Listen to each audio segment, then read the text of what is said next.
Estou trazendo uma obra que eu gosto muito. E ela tem uma arte muito boa. Então bora para o vídeo.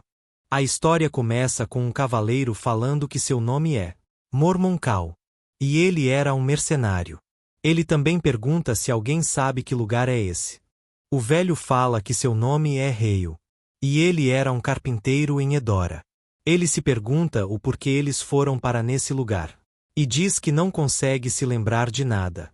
O loiro fala que ele costumava ser um vendedor ambulante em Alcia. E que ele também não sabe como ele foi para ali.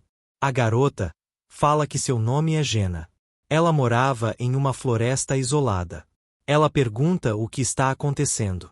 O de cabelos pretos fala que seu nome é Anshat. Ele fala que era um fazendeiro. E que também não sabe de nada. Então todas as 11 pessoas que estão aqui não sabem que lugar é esse ou como eles foram parar ali. Eles se perguntam que tipo de lugar é esse. Ou se eles estão sonhando. Um deles pergunta se eles foram invocados por um mago. O mercenário fala que é para ele para de falar merda. O velho fala que a única certeza é que todos eles são da Taunir. Fala que talvez eles possam conseguir informações preciosas de conversarem entre si. Quando do nada uma pequena fada aparece. Ela pergunta o que é que eles estão falando. E fala que o mestre está prestes a abrir uma fenda no tecido espaço-temporal. E manda eles se prepararem para lutar. 2 deles ficam incrédulos, com esse pequeno ser que está à sua frente. Um deles pergunta quem é ela. Ela fala que seu nome é Isel. E fala que ela é a fada que administra esse lugar. Ela avisa que é melhor eles não tentarem nenhuma gracinha, se não quiserem se machucar. O mercenário pergunta se foi ela que levou eles para esse lugar. Mas ela fala que isso não importa.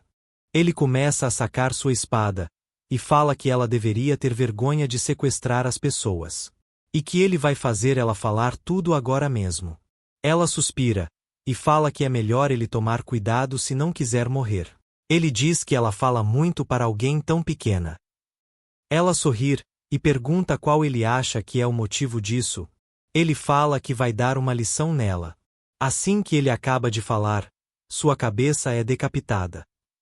Uma notificação aparece, falando que Mormon voltou para os braços da deusa. A sua cabeça cai no chão enquanto seu corpo fica de pé. Os outros ficam surpresos. E a fada fala que ela avisou para eles não fazerem nenhuma gracinha. Se ele tivesse ouvido ela, nada disso teria acontecido. Ela fala que se eles tentarem encostar nela, eles vão morrer. E pergunta se eles entenderam. Eles gritam em desespero, perguntando o que ela quer deles. Ela fala que quer que eles a escutem, lutem e vençam. Simples e fácil. Uma notificação aparece falando que é para organizar o grupo, e para escolher o herói. O grupo vai ser Reio, Huntian, Marlene, Kelcod, Jackson. A fada fala que finalmente o mestre começou a montar os grupos. Assim ela manda eles se prepararem. E começa a abrir a fenda no tecido espaço-temporal. A fenda começa a se abrir, bem devagar. Ela chama pelo Reio, Huntian, Arlene, Kelcod e Jackson. Pergunta se eles estão vendo a porta. E fala que se eles não quiserem acabar como mercenário, é para eles passarem por ela. Um se aproxima, e pede para esperar. Ela fala que de novo, e pergunta o que foi agora. Ele fala que eles têm que escalar a torre. E para ela fazer o mestre dar armas a eles. Ele fala que são de uma estrela e não têm armas. E que não imagina que estejam querendo enviar um esquadrão suicida para lá. A Jenna pergunta a torre, e o que ele está falando. Ele diz que o herói de 2 estrelas acabou de ser morto. E pergunta se ela não poderia dar ao menos umas dicas. Ela pensa, e fala que isso é verdade. E fala para o mestre, que os heróis não possuem equipamentos. Pergunta o que ele acha de dar alguns equipamentos a eles. Assim, o mestre começa a invocar equipamentos. O velho fala que o garoto parece saber algo sobre o lugar que eles estão. Ele fala que faz tempo que ele não vai lá, por isso não tem certeza. A Jenna pensa que se ele disse que faz tempo, então ele já esteve lá. Ele fala que uma coisa que eles precisam saber é que é realmente possível morrer nesse lugar. Ele fala que é melhor eles pegarem as armas logo. E que eles já vão começar. Um pergunta: o que vai começar? O prota fala que é a batalha. O outro pergunta se ele realmente disse batalha. Caminhando fala que ele não sabe lutar, e que nunca lutou antes. Outro fala que é para escolher logo uma arma. Outro fala que viu essa primeiro. Agora todos eles já armados. Caminham em direção da fada. Eles olham que o cadáver sumiu. E perguntam se é alguma magia. A fada fala que já chega de conversa mole. E manda eles 5 passarem logo pelo portal. Ele toca o portal com as mãos, e uma energia começa a sair. Ele pergunta o que é isso. Mas a fada fala que não é para eles ficarem parados, e para entrarem logo. A Jena fala que o prota está se escondendo atrás do escudo. E se pergunta se ela deveria ter escolhido o escudo também. Ela pergunta se ele sabe o que vai acontecer. E por que eles precisam de armas. Pergunta também que lugar é esse. E quem é a fada. Ele fala que ela faz muitas perguntas, e que tudo o que ela precisa saber é que precisa entrar no campo de batalha e matar todos os inimigos, só isso. Uma notificação fala que Marlene voltou para os braços da deusa. Logo em seguida aparece a do Kelkod, Huntian, Jackson. O prota fala que isso é o que acontece com quem é uma estrela. A Jena pergunta o que está acontecendo, mas o prota fala que é para ela ficar quieta. Logo a do rei aparece. E assim todo o grupo foi eliminado. O prota fala que foi rápido. A fada fala que aqueles inúteis foram eliminados no primeiro andar. O mestre organiza o novo grupo. Ele é composto por An, Jena, Dazil, Grit e Galé. A fada fala que esses são todos os que sobraram. O prota diz que agora é a vez deles. A Jena pergunta por que as pessoas que foram para lá antes ainda não voltaram. Um velho chama pela fada e fala que seus ossos estão muito fracos, que ele mal conseguia andar, e pergunta se ele pode ir embora. A Jena fala que ele estava andando normalmente. Ele fala que a culpa não é dele se ele ficou doente de repente. A fada, tremendo de raiva, fala a seus. A Jena vê o prota caminhando na frente. Ela pega o velho pela camisa e fala que é para ele ir logo, que eles têm que sobreviver juntos. O velho fala que ele tem artrite. A fada diz que está muito barulhento, e manda eles se prepararem. Um pergunta se preparar para quê. E o gordo fala que nunca segurou uma lança antes. Eles entram no portal, e a fada os deseja boa sorte. E o velho pede para soltar ele, que a barriga dele está doendo. Assim eles chegam do outro lado do portal. Começam a olhar o que tem em volta. Perguntam que lugar é esse, e se é um templo.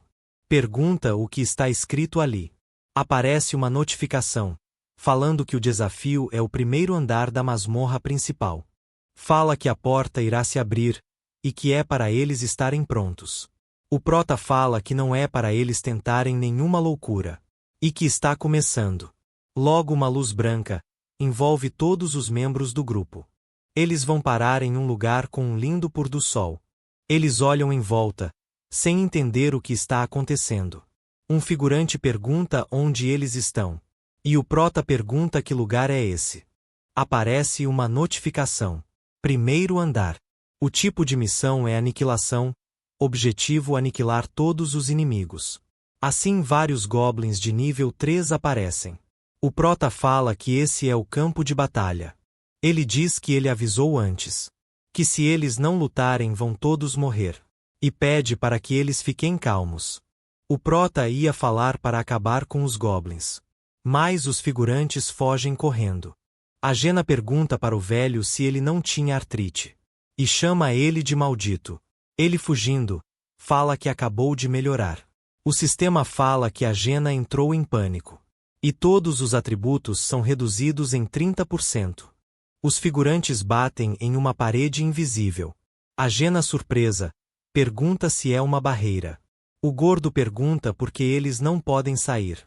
O do meio fala que as costas dele estão doendo. E o velho fala que é para deixar ele sair, porque ele precisa cagar. Rapaz, esse velho é muito vagabundo. Ele começa a dar socos na barreira, e fala que ele não conseguir passa dessa merda. O prota, olhando para trás, chama eles de idiotas. A Jena chama pelo prota e pergunta se eles derrotarem os goblins, eles vão poder sair desse lugar. O prota pergunta se ela sabe usar um arco e flecha. Ela fala que o pai dela era caçador. Ele diz que então ele vai lá enfrentar os goblins de perto. E é para a Jena ficar e disparar flechas. Ele pergunta se ela conseguir fazer isso. Ela responde que sim. Ela pergunta, e quanto aos outros? Mas o prota fala que é para não se preocupar com eles. E que eles não seriam de nenhuma ajuda mesmo. O goblin solta um grito. E todos eles vão correndo em direção do prota e da Jena. O prota fala que eles estão vindo. O prota se posiciona, e fala que na verdade ele nunca usou uma espada e nem um escudo. Um goblin pula na frente do prota, para atacá-lo. O prota, com um olhar sério, fala que o seu nome é Anshat, mas o nome verdadeiro dele é Anseugin. E que pelo jeito ele teve a maravilhosa sorte de ir para nesse lugar. Um dos goblins taca uma de suas armas, enquanto o outro ataca o prota, que se defende com o seu escudo. E prepara um contra-ataque. Assim chega ao fim do capítulo, mostrando a entrada da torre. Se vocês quiserem uma parte 2 é só deixar nos comentários. E muito obrigado a quem assistiu até aqui.